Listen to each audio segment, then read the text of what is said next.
hết tiền in ear piece này chuyên đủ chuyên in Ipur ni sam. Sam. Silvi.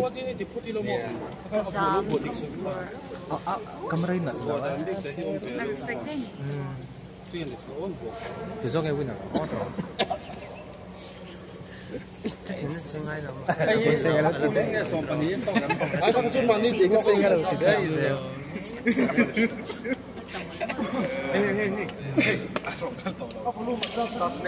Helam pa nga. Mari. Nghe này quý cái hết à? Đi sao á? Ipur tem. Ipur. Isami lo mi. Ipur thật độ. Isami lo mo. Giảm về đều. Giảm cái biển. Giảm ngay luôn. Đây là làm về đâu? Cái này trong cái Tông này.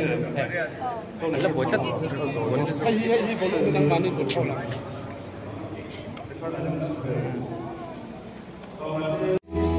Unisi itu na wala si katangin na si okto ah.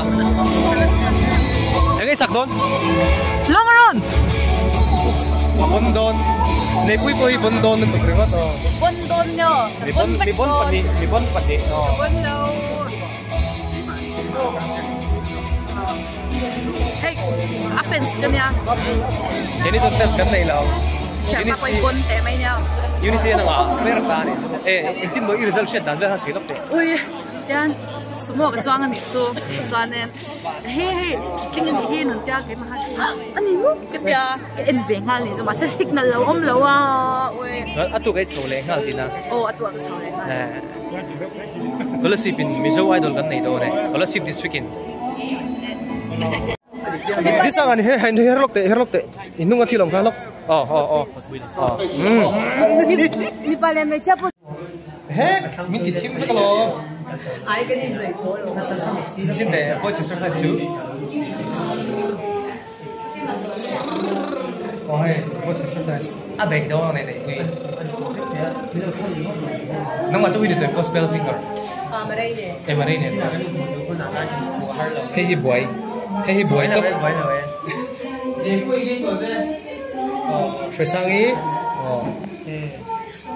Nuông lại to.